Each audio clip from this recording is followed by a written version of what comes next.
Perjanjian Pajajaran dan Portugis merupakan perjanjian internasional tertulis yang pertama dalam sejarah Nusantara. Berbeda dengan VOC yang merupakan perusahaan dagang swasta dari Belanda, tidak pernah mewakili kerajaannya. Sedangkan orang Portugis selamanya resmi bertindak atas nama Raja Portugis. Perjanjian inilah yang memicu serangan tentara Kesultanan Demak ke Sunda Kalapa pada tahun 1527.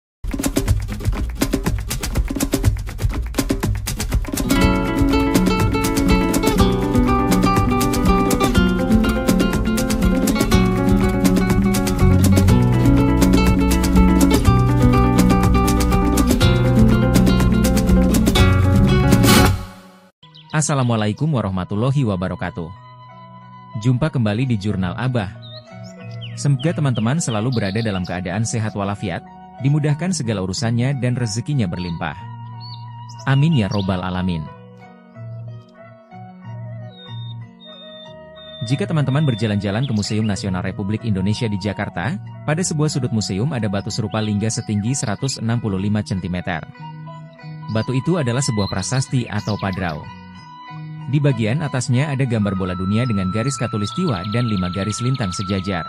Lambang ini sering digunakan pada masa pemerintahan Raja Manuel I dan João III dari Portugis.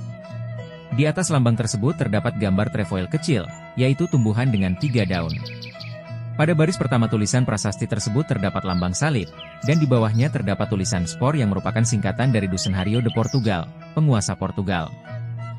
Pada kedua baris berikutnya terdapat tulisan Esfera Mo yang merupakan singkatan dari Esfera do Mundo, bola dunia, atau Espera do Mundo, harapan dunia. Replika prasasti tersebut dipamerkan di Museum Sejarah Jakarta. Ini bukan prasasti sembarangan, melainkan sebuah penanda perjanjian antara Kerajaan Sunda dan Kerajaan Portugis. Prasasti itu ditemukan pada tahun 1918 di Batavia. Ada kisah yang melatar belakangi munculnya prasasti ini. Cukup banyak referensi yang mengupas ihwal sejarah tersebut. Pada awal abad ke-16, pelabuhan-pelabuhan perdagangan penting di pantai utara Pulau Jawa sudah dikuasai Kesultanan Demak dan Kesultanan Banten. Kerajaan Sunda yang beribu kota Pakuan Pajajaran itu, tentu saja khawatir dengan perkembangan tersebut. Sebagai negara yang berdaulat, Sunda harus melakukan langkah antisipasi supaya wilayahnya aman dari serangan Angkatan Laut Demak terhadap pelabuhan Sunda Kalapa miliknya. Raja Sunda, Sri Baduga Maharaja yang terkenal dengan sebutan Prabu Siliwangi berupaya mencari mitra koalisi untuk menjamin keamanan teritorialnya. Maka dia melirik Portugis, yang saat itu baru saja menguasai Malaka pada tahun 1511. Maka pada tahun 1512 dan 1521, Sri Baduga mengutus putra mahkota, Surawisesa, ke Malaka untuk meminta Portugis menandatangani perjanjian dagang, terutama lada, serta memberi hak membangun benteng di Sunda Kalapa. Dalam catatan Portugis, pangeran dari Sunda ditulis dengan nama Ratu Samiam. Maksudnya adalah Sang Hyang, yaitu Sang Hyang Surawisesa.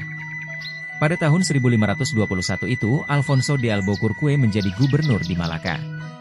Menurut keterangan Ratu Samiam, de Albuquerque merasa tertarik pada perdagangan Sunda. Maka pada 1522 de Albuquerque mengutus iparnya yang bernama Henriques de Lome dengan menaiki kapal dari Malaka ke Sunda, sambil membawa beragam hadiah berharga untuk dipersembahkan kepada Ratu Samiam yang waktu itu sudah menjadi raja di kerajaan Sunda. Menurut sumber Portugis, yang dikutip oleh Hageman dalam artikel Gestie Denis der Soendelanden, disebutkan, de Lome datang ke pelabuhan Sunda Kalapa, dekat Banten, dan disambut dengan sukacita. De Lome menghadap kepada raja di kota tempat kedudukannya yang disebut Dayo, yang dalam bahasa Sunda adalah Dayeuh atau kota. Lokasinya agak jauh dari pelabuhan di daerah pegunungan. Penduduk kota tersebut waktu itu kira-kira 50.000 jiwa. Dari hasil perundingan akhirnya dibuat perjanjian pada 21 Agustus 1522. Naskahnya dibuat rangkap 2, setiap pihak memegang satu salinan. Ada 3 petinggi yang menjadi saksi dari pihak Sunda, yaitu Mandari Tada mungkin maksudnya Mantri Dalem, Tamungo Sangkwe Depate atau Tumenggung Sang Adipati, Bengar mungkin maksudnya Bendahara dan Sabandar atau Sahbandar. Adapun saksi dari pihak Portugis berjumlah 8 orang yaitu Fernando de Almeida, Francisco Anes, Manuel Mendes, João Coutinho, Gil Barboza, Tome Pinto, Sebastian Rego, dan Francisco Dias.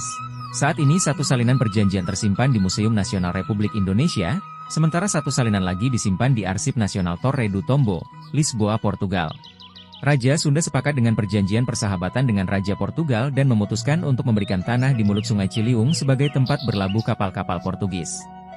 Selain itu, Raja Sunda berjanji jika pembangunan benteng sudah dimulai, dia akan menyumbangkan 1000 karung lada kepada Portugis. Pada hari penandatangan perjanjian tersebut, beberapa bangsawan kerajaan Sunda bersama Hendriques de Lome dan rombongannya pergi ke tanah yang akan menjadi tempat benteng pertahanan seperti yang diperjanjikan. Di sini ditancapkan padrao atau prasasti, tanda khusus berdasarkan kebiasaan orang Portugis waktu menandai tanah milik kerajaannya. Sesudah menancapkan padrao lalu diadakan selamatan besar-besaran oleh masyarakat di situ. Daerah bakal benteng tersebut, sekarang menjadi sudut Jalan Cengkih dan Jalan Kalibesar Timur 1 Jakarta Barat. Namun Portugis gagal memenuhi janjinya untuk kembali ke Sunda Kelapa pada tahun berikutnya untuk membangun benteng, karena adanya masalah di India. Menurut sejarawan Saledana Sasmita dalam bukunya Melacak Sejarah Pakuan Pajajaran dan Prabu Siliwangi, Perjanjian Pajajaran dan Portugis merupakan perjanjian internasional tertulis yang pertama dalam sejarah Nusantara. Berbeda dengan VOC yang merupakan perusahaan dagang swasta dari Belanda, tidak pernah mewakili kerajaannya. Sedangkan orang Portugis selamanya resmi bertindak atas nama Raja Portugis. Perjanjian inilah yang memicu serangan tentara Kesultanan Demak ke Sunda Kelapa pada tahun 1527 dan berhasil mengusir orang Portugis dari Sunda Kelapa pada tanggal 22 Juni 1527. Tanggal ini di kemudian hari dijadikan hari berdirinya Jakarta. Sebagian orang berpendapat, Kerajaan Sunda adalah kerajaan pertama yang mengundang pihak asing masuk ke wilayah Nusantara.